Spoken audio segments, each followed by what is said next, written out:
दिसंबर का अंतिम सप्ताह भारत के इतिहास में अपना एक विशेष महत्व रखता है।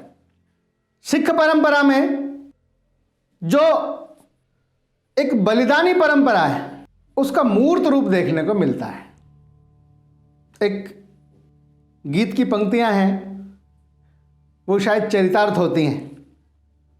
पिता वारियां ते लाल चार वारे, ओ हिंद तेरी शान बदले, शान बदले आन बदले, पिता वारियां ते लाल चार वारे, ओ हिंद तेरी शान बदले।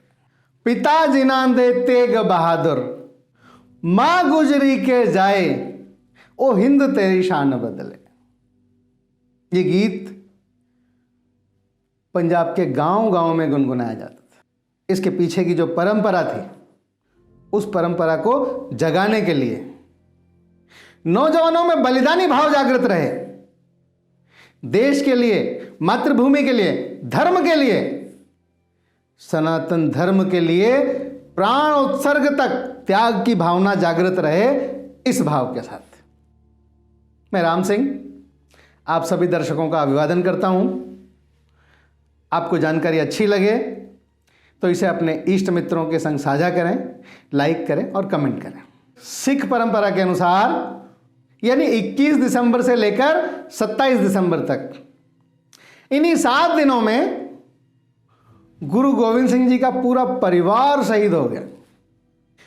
21 दिसंबर को गुरु गोविंद सिंह जी द्वारा परिवार सहित आनंदपुर साहिब किला छोड़ने से लेकर 27 दिसंबर तक के इतिहास को आज याद करने की जरूरत है। एक समय था जब पंजाब में दिसंबर के इस सप्ताह में सभी लोग जमीन पर सोते थे, क्योंकि माता गुजरी ने वो रात दोनों छोटे साहिबजादों जोरावर सिंह और फतेह सिंह, उनके साथ नवाब वजीर खां की गिरफ्त में सरहिंद के किले में एक ठंडी बुर्ज में गुजारी थी। यह सप्ताह सिख के इतिहास में शोक सप्ताह माना जाता है। इसको शोक सप्ताह के रूप में मनाते हैं। आज हर भारतीय को, विशेषतः युवाओं और बच्चों को इस जानकारी से अवगत कराना जरूरी है। कैसे गुरु गोविंद सिंह जी का परिवार बलिदान हुआ, छोटे छोटे बालक दीवारों में चुने गए। ये हमको, आने वाली पीढ़ी को, युवा पीढ़ी को और बच्चों को जरूर बताना चाहिए। 21 दिसंबर इस दिन श्री गुरु गोविंद सिंह जी ने परिवार सहित आनंदपुर साहिब का किला छोड़ा। 22 दिसंबर को गुरु जी अपने दोनों बड़े पुत्रों सहित चमकौर के मैदान में पहुंच गए युद्ध करने के लिए।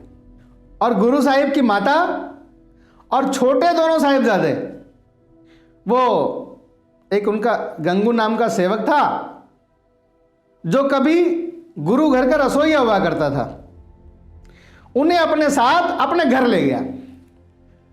चमकौर की जंग शुरू हुई और दुश्मनों के सामने खड़े थे ये लोग।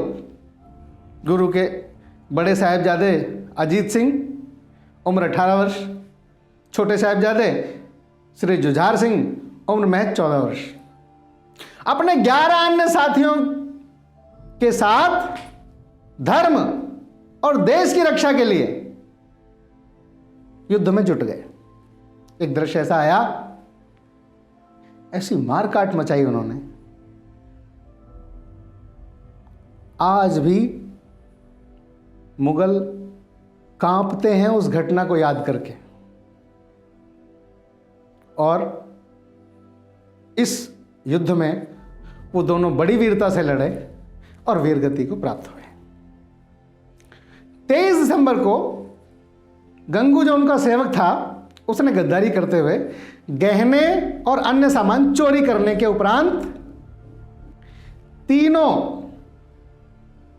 गुरु साहिब की माता जी गुजरी कौर जी और दोनों छोटे साहिबजादे अजीत सिंह और जुझार सिंह, उनकी मुखबिरी कर दी। किससे? मोरिंडा के चौधरी गनी खान से। अब क्या था, वो तो इसी ताक में बैठे थे और गनी खान ने क्या काम किया, इनको गिरफ्तार कर लिया। गुरु साहिब को अन्य साथियों की बात मानते हुए चमकौर छोड़ना पड़ा, लेकिन 24 दिसंबर को ये जो तीनों लोग थे इनको सरहिंद पहुंचा दिया गया और सजा के तौर पर क्या दिया गया, रात को ठंडे बुर्ज में नजरबंद किया गया। इतनी ठंड पड़ रही थी दिसंबर के महीने में, बिना कपड़ों के छोड़ा गया उनको। ये सजा थी, ये यातना थी उनके लिए। 25 और 26 दिसंबर को छोटे साहिबजादों को नवाब वजीर खान की अदालत में पेश किया गया और क्या कहा गया उनसे कि इस्लाम स्वीकार कर दो तो तुम्हें प्राण दान दे दिया जाएगा, छोड़ दिया जाएगा। लेकिन क्या कहा उन्होंने? कितने निडर थे दोनों बालक। देश के युवाओं को उनसे सीखना चाहिए। क्या कहा उन्होंने कि ये सर या तो माता पिता के सामने झुकेगा या फिर उस रब के सामने झुकेगा, तीसरे के आगे नहीं झुक सकता। अब इतना सुन करके वजीर खान को गुस्सा आ गया और उसने गुस्से में उन दोनों नौनिहालों को सजा दी। सजा क्या सुनाई कि इनको जिंदा दीवारों में चुनवा दिया जाए। हृदय विदारक घटना है ये, झकझोर जाती है अंदर से हृदय को। दीवारें चुनी जाने लगी और जब दोनों के गले तक दीवार आ गई, यहां तक, फिर और ऊपर यहां तक आ गई, तो जो बड़ा था उसकी आंखों में आंसू आ गए। तो छोटा जो जुझार सिंह था उसने कहा, भैया मौत से डर गए क्या? हम देश और धर्म पर बलिदान होने जा रहे हैं। उसने कहा, नहीं छोटे, मैं डरा नहीं, मुझे दुख हो रहा है। और दुख इस बात का है कि इस दुनिया में पहले मैं आया तो देश और धर्म पर बलिदान होने का अधिकार पहले मेरा होना चाहिए था, लेकिन यह अधिकार तुझे पहले मिल रहा है क्योंकि यह दीवार पहले ढकेगी तुझे। कैसा वार्तालाप मौत के अंतिम क्षणों में भी यह दर्शाता है कि जब देश और धर्म का मन में विचार आता है तो मौत भी कुछ नहीं कर पाती। यह समाचार जैसे ही मां गुजरी को मिला, वो इस हृदय विदारक कष्ट को सह न सकी और उन्होंने भी अपने प्राण त्याग दिए। धन्य है वे लाल जिन्होंने अपनी भारत भूमि, अपने सनातन धर्म, अपने संस्कारों की रक्षा हेतु मां के दूध के कर्ज को चुका दिया। यौवन के आने से पहले मृत्यु का वरण कर लिया। चमकौर की गढ़ी के युद्ध में एक तरफ थे मधुमक्खी के छत्ते की तरह बिलबिलाते यवन आक्रांता और दूसरी तरफ मुट्ठी भर रणबांकुरे सिख, सिर पर केसरिया पगड़ी बांधे, हाथ में लपलपाती भवानी तलवार लिए सामने विशाल मिलेच्छ सेना, और फिर भी बेखौफ दुष्टों को उन्होंने गाजर मूली की तरह काटा। वीर सपूत गुरुजी के दोनों साहबजादे 18 साल के अजीत और 14 साल के जुझार सिंह ने हजारों हजार मलेच्छों को मारकर तहस नहस कर दिया। विश्व इतिहास में यह एक ऐसी अनोखी घटना है जिसमें पिता ने अपने तरुण सपूतों को धर्म की वेदी पर शहीद कर दिया और विश्व इतिहास में अपना नाम स्वर्णाक्षरों में अंकित करवा दिया। क्या दुनिया के किसी और देश में ऐसी मिसाल मिलती है? उत्तर है नहीं। गुरु गोविंद सिंह जी के शहीद साहिबजादों के इतिहास के साथ एक ऐसे श्रद्धालु गुरु भक्त टोडरमल जी का नाम इतिहास में आता है। जिन्होंने शहीद साहिबजादों के अंतिम संस्कार के लिए सरहिंद, जो पंजाब में है, दुनिया की सबसे महंगी जमीन खरीदी थी। देवान टोडरमल जी, जो कि इस क्षेत्र के एक धनी व्यक्ति थे, और गुरु गोविंद सिंह जी और उनके परिवार के लिए अपना सब कुछ कुर्बान करने के लिए तैयार थे। उन्होंने वजीर खान से साहिबजादों के पार्थिव शरीर की मांग की और वह भूमि भी जहां वो शहीद हुए थे,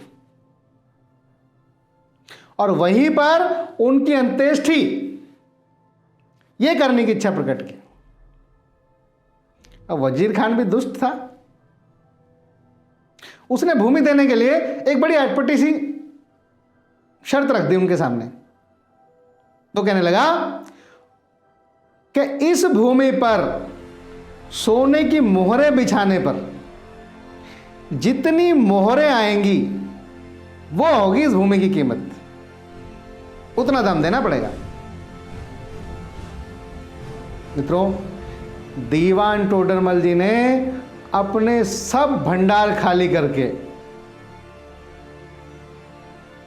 जब मोहरें भूमि पर बिछानी शुरू की तो वजीर खान ने धृष्टता की पराकाष्ठा पार करते हुए कहा कि मोहरें बिछाने कर नहीं बल्कि खड़ी करके रखी जाएं, क्योंकि वो तो बिछा कर रख रहे थे। वजीर खान बोला इसको खड़ी करके रखो ऐसे ताकि ज्यादा मोहरें आएंगी। लेकिन मित्रों, टोडरमल जी ने वो भी शर्त मानी और मोहरें खड़ी करके रखी। दीवान टोडरमल जी ने अपना सब कुछ बेच दिया, लेकिन मोहरें इकट्ठे की। 78,000 सोने की मोहरें देकर 4 गज भूमि खरीदी उन्होंने, ताकि गुरुजी के साहिबजादों का अंतिम संस्कार वहीं किया जा सके। विश्व के इतिहास में न तो ऐसे त्याग की कहीं कोई और मिसाल मिलती है, न ही कहीं पर किसी भूमि के टुकड़े का इतना भारी मूल्य कहीं और चुकाया गया हो। आज तक ऐसा नहीं हुआ। जब बाद में गुरु गोविंद सिंह जी को इस बारे में पता चला तो उन्होंने दीवान टोडरमल जी से कृतज्ञता प्रकट की और उनसे कहा कि वे उनके त्याग से बहुत प्रभावित हैं और उनसे इस त्याग के बदले में कुछ मांगने को कहा। सोचिए, जिस व्यक्ति ने अपना सब कुछ दे दिया हो इस देश और धर्म के लिए, उससे उन्होंने कहा कुछ मांगो। यह मांग भी दुनिया में सबसे अमिट है। क्या मांगा उन्होंने? दीवान टोडरमल जी ने गुरुजी से कहा, अगर आप मुझे कुछ देना ही चाहते हो तो कुछ ऐसा वरदान दीजिए कि मेरे घर पर कोई पुत्र ना जन्म ले और मेरी वंशावली यहीं मेरे साथ ही समाप्त हो जाए। बड़ा अप्रत्याशित, बड़ा अप्रत्याशित था ये तो, लेकिन इस मांग पर गुरुजी सहित सब लोग हक्के बक्के रह गए। गुरुजी ने दीवान जी से इस अद्भुत मांग का कारण पूछा।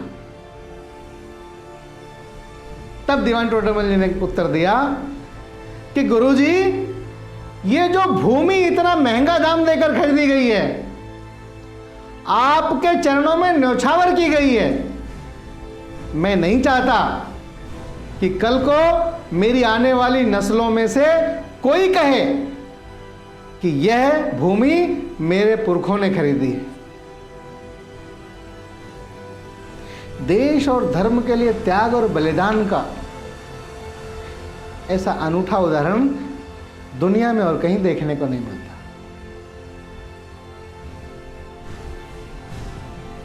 इसलिए बंधुओं, ये 21 से 27 दिसंबर का जो कालखंड है, इसमें हम सब लोग अपनी नौजवान पीढ़ी को, अपने बच्चों को इस बारे में बताएं। इनका अभिनय कराएं। मैं देखता हूं कई बार 25 दिसंबर को वो जिसका इस देश, इस धर्म से कोई लेना देना नहीं है, कोई योगदान नहीं है, बनाना ही है तो अजीत सिंह, जुझार सिंह, जोरावर सिंह, फतेह सिंह, ऐसे बालकों का अभिनय करने के लिए कहिए अपने बच्चों को, जिससे साहस जागता है। इस वीडियो में इतना ही। वीडियो में अंत तक बने रहने के लिए आप सभी का धन्यवाद। फिर मिलूंगा किसी नए विषय के साथ अगले वीडियो में।